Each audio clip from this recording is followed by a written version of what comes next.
Vejamos aqui os três nomes de Jacó, coisa interessante, né? Jacó é o nome que o pai dele deu a ele. Esaú foi ele mesmo que se deu para roubar as bênçãos do irmão. Israel foi o nome que Deus estabeleceu. Jacó é aquilo que as pessoas queriam que ele fosse, né? Esaú é aquilo que ele quis ser no momento, né, para tirar vantagem, né? E Israel é aquilo que Deus planejou, né, para ele. E a máscara é aquilo que ele estava colocando no momento, né? Mas a palavra é pessoal, é uma pessoa, é Jesus Cristo. Quem está em Cristo Jesus tira a máscara. Foi isso o sucesso dele, ele conseguiu tirar a máscara, né? Deus tocou na coxa de Jacó. Por quê? Interessante, né? Às vezes Deus toca por fora na nossa vida para nos mudar por dentro, né? Ou toca por dentro para nos mudar por fora. Deus às vezes te fere, né? Numa área só para gerar misericórdia, para poupar a tua vida lá na frente. Vejamos a história da ovelha, né? Jesus é o bom pastor, né? E nós somos a ovelha, né? No Oriente Médio, o Dr. Rodrigo Silva, arqueólogo, ele estava fazendo um passeio, né, com um grupo de visitantes, né, e eles pararam para observar as ovelhas no pasto, né, e tinha um beduíno, né, que tomando conta das ovelhas, quebrando a patinha de uma ovelha. E as pessoas ficaram injuriadas e pediram para o intérprete chamar e repreender aquele homem, né? E reuniram-se em torno de 20 pessoas, né? E aquele homem foi lá e chamou ele, o beduíno, e ele falou: Não, isso aí foi necessário. Há 30 anos eu cuido de ovelhas e essa ovelha fujona, essa ovelha problemática, essa ovelha já fugiu e entrou pelos arame farpado e danificou todo a lã dela, né? A lã é o que dá lucro para o proprietário, né? E o proprietário já mandou executar ela, ele mandou levar para o matadouro já, vender ela, né? Para o abate.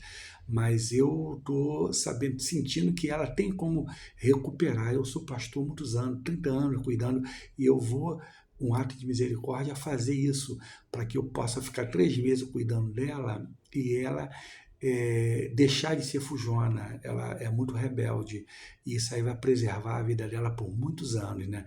Porque essa ovelha ela dá em torno de 50 quilos de lã por ano. Isso aí o dono dela vai preservá-la por muitos anos. É necessário que eu faça isso, um ato de misericórdia. Aí eles entenderam realmente e que aquele homem estava com razão, né? Então isso que às vezes acontece com a gente, né? Deus nos toca numa parte para nos preservar para a vida eterna. Vemos a vida de José, uma história maravilhosa. José sonhou, né? 2 vezes, né? O padeiro sonhou, o copeiro sonhou, o faraó sonhou. Interessante, por que os irmãos de José não sonharam? Porque eles estavam tão preocupados, tão focados em matar José, que esqueceram de sonhar. E às vezes a gente se preocupa tanto com a vida dos outros que esquece de sonhar. E quando a gente sonha, a gente é uma bênção para a vida do nosso próximo. Sonhar é bom. Ele sonhou tanto que ele foi vendido para o Egito e se tornou uma árvore frutífera no Egito. Uma semente, se você coloca ela dentro do cofre por 3 anos, quando você tira ela, ela continua sendo uma semente do mesmo jeito. Mas se você tira do cofre ela e coloca dentro de um buraco, sepulta ela, daqui 3 meses ela morre e começa a florescer, né? E ela vai ser uma árvore frutífera, cheia de frutos. E isso aí que é a nossa vida espiritual, quando a gente se renuncia a nós mesmos e começa a dar fruto para a vida eterna. Interessante isso, né? A mostarda, por exemplo, que Jesus fala, uma das menores no Oriente, naquela época que eles conheciam, era a mostarda, a menor semente no Oriente, há 2000 anos atrás. E Mateus, ele fala que uma semente, quando ela ela frutifica, ela floresce, ela dá 100 por 60 e por 30. Como ele era um agente da Receita Federal de Roma, um homem entendido nas partes de finanças, ele colocou 100, 60 e 30. Mas Lucas, que não tinha essa formação, era um médico, falou 30, 60 e 100. E ele, Mateus, inverteu, porque naquela época era uma época agrícola. Então, Lucas, ele falou assim, crescendo, né? E o Mateus, ele falou já de 100 vezes.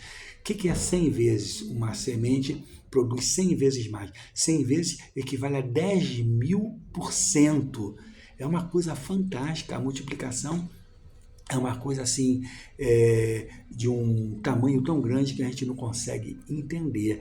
E depois que ela cresce, essa sementezinha minúscula, ela se torna entre as hortaliças a maior de todas, 3 metros de altura, onde os pássaros se abrigam nela, fazem ninho nela. É a mesma coisa quando a gente colocar nas mãos do Senhor Todo-Poderoso, a gente se renunciando a nós mesmos, o que vai acontecer? A gente na mão de Deus vai dar frutos.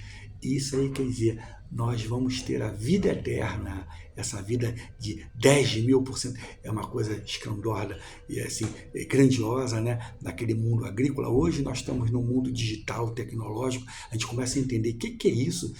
10.000%. É isso aí que é a vida, nossa vida, nas mãos do nosso Senhor Jesus Cristo. Esses são os grandes sonhos de José e são os grandes sonhos nossos, né? Às vezes não produzimos porque nós não mudamos, né? Não nos humilhamos, né? Não nos tornamos como uma criança, como Jesus colocou aquela criança no meio dos discípulos, dos apóstolos, né? Mostrando que quem quer ser o maior no reino de Deus tem que ser como uma criança, tem que se humilhar, negar-se a si mesmo, né? Levar a sua própria cruz, né? No Egito, o que José se tornou? Uma grande árvore frutífera de governo, né? Ali.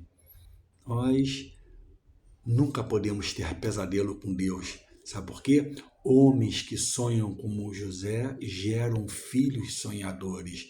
Que nós possamos sonhar e produzir filhos sonhadores junto com o Senhor Jesus Cristo, preparando eles para a vida eterna.